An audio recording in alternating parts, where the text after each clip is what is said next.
And welcome to Tucker Carlson Tonight. This is a bewildering moment, as we often note. What exactly is going on? There's a pattern. If you look around for a moment, you may notice things that add up. Gas lines, inflation, spiraling crime, collapsing cities. If you're over 40, it could look familiar. It's the 1970s, but without the free speech and Brezhnev running our government. And as if it could get more perfect, now we may have another fall of Saigon. Remember the fall of Saigon? If you're watching television in April of 1975, April 30th, you remember it well. It was the single most humiliating day in the history of the United States abroad. American officials fleeing in terror as a peasant army swept through the capital city. Desperate civilians clinging to the struts of helicopters as they took off from the roof of the U.S. Embassy. It was a complete disaster.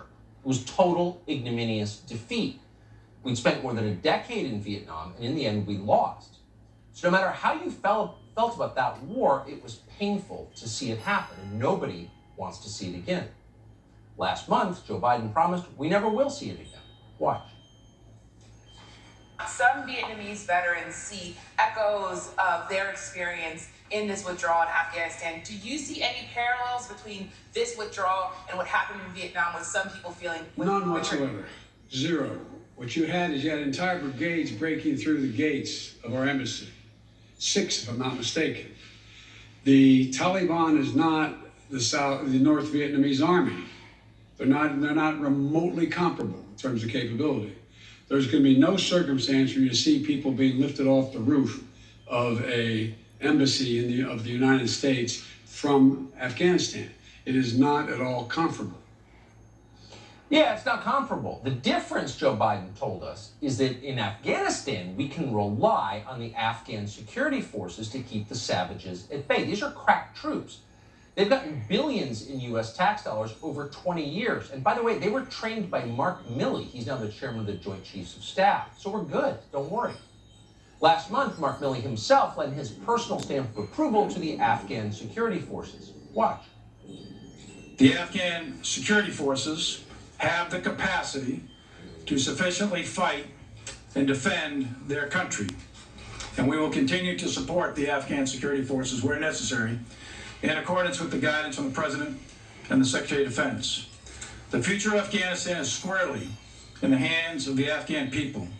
And there are a range of possible outcomes in Afghanistan. And I want to emphasize repeatedly, and I've said this before, a negative outcome, a Taliban automatic military takeover, is not a foregone conclusion.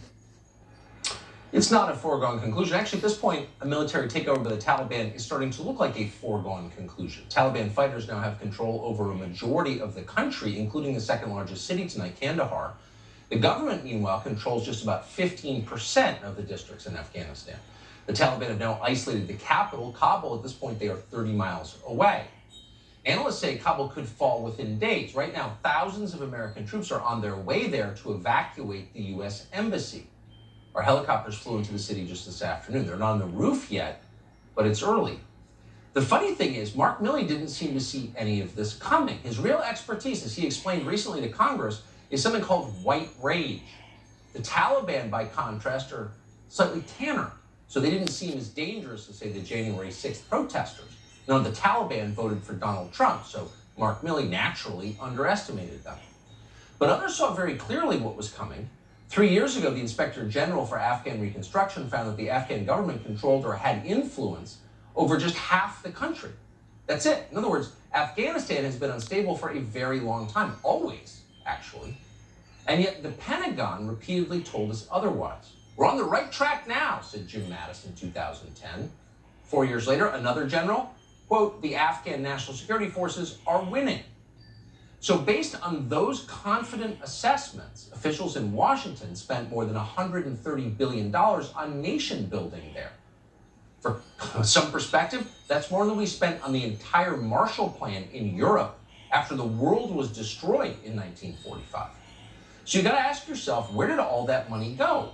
The Pentagon, of course, isn't really sure where all that money went, but internal documents suggest it was wasted. The Afghan papers, you remember those? They make it clear that a lot of that money went to the most corrupt people in the country. Those documents show that only about 2 in 10 Afghan recruits in the fabled security forces could read or write.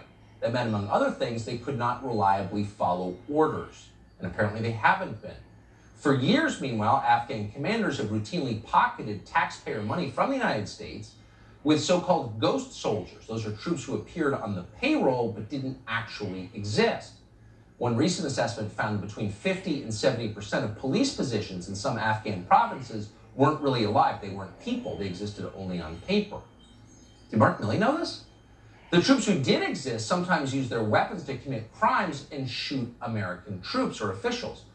One Norwegian observer estimated that more than 30% of Afghan police recruits would take their guns and, quote, set up their own private checkpoints to extort travelers.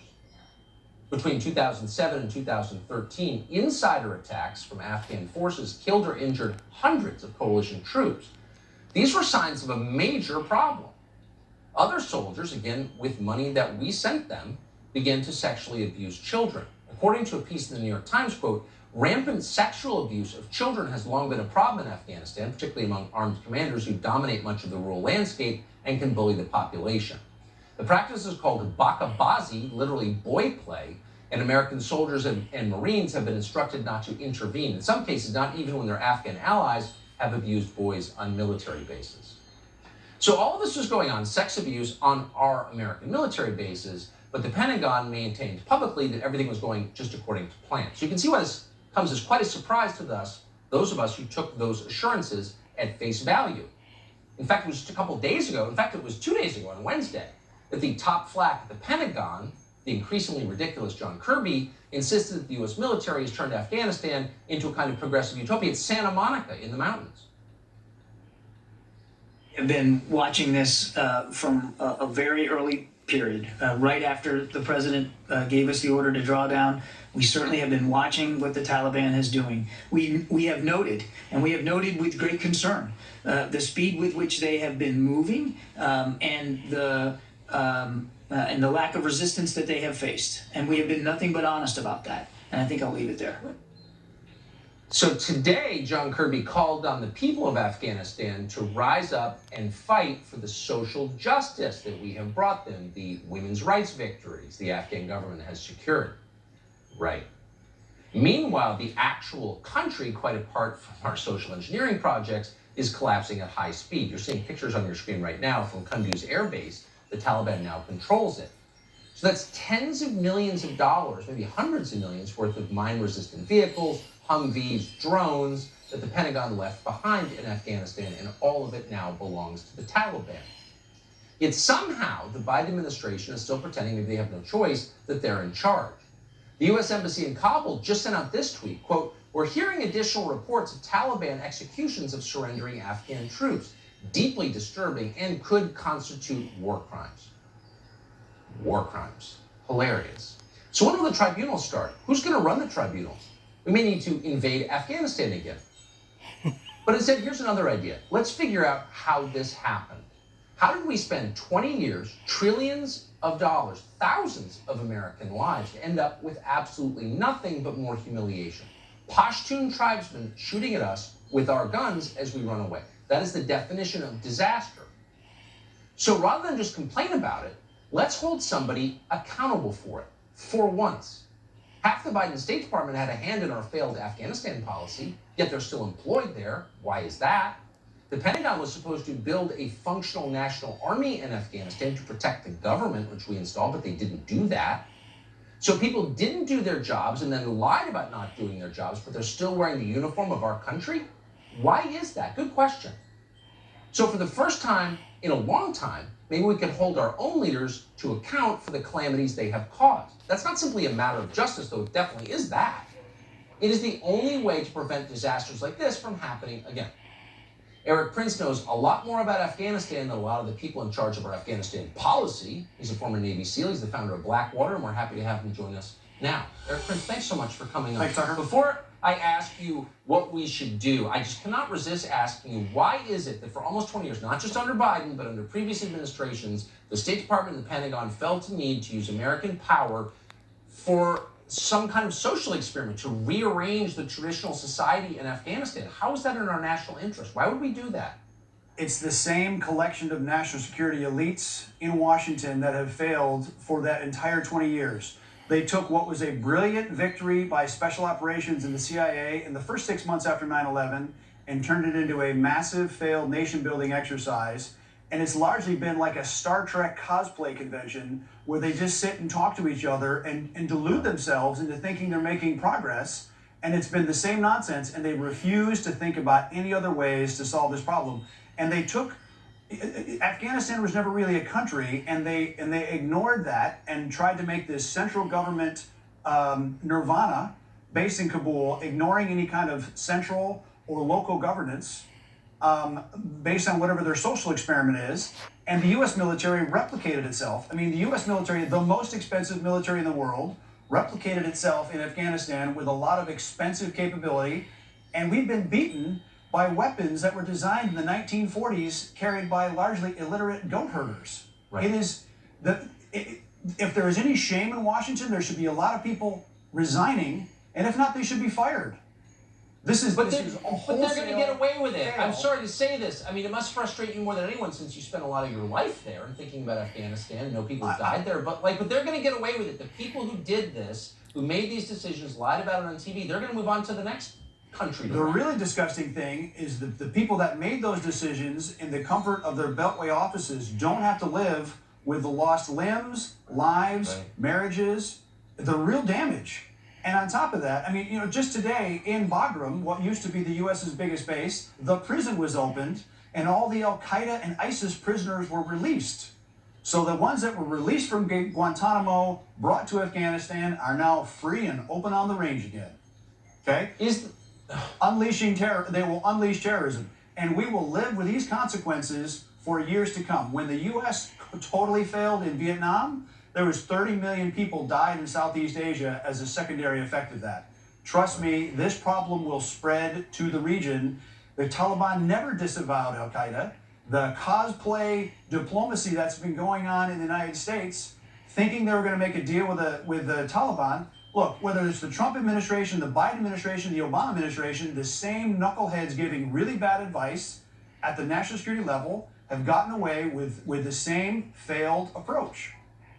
Yeah, I mean, if I'm a heavy equipment operator, if I tip over my crane on a construction site and kill people, I don't get a promotion in a bigger crane. I mean, why is it that Torian Newland, who's like a moron and has a hand in every bad decision this country has made in the past 20 years, has power again? Like, how can this happen? We've gone through 18 generals in charge of Afghanistan. None of them resigned in disgust because they were restrained from not fighting or from carrying out the operations the way they wanted. So they have no excuse. None of them resigned. One was fired for embarrassing Obama, but none of them have been fired for failing to deliver victory. The taxpayers have done their part. Lord knows we've spent a lot of money. The rank and file soldier have done their part. They have fought well.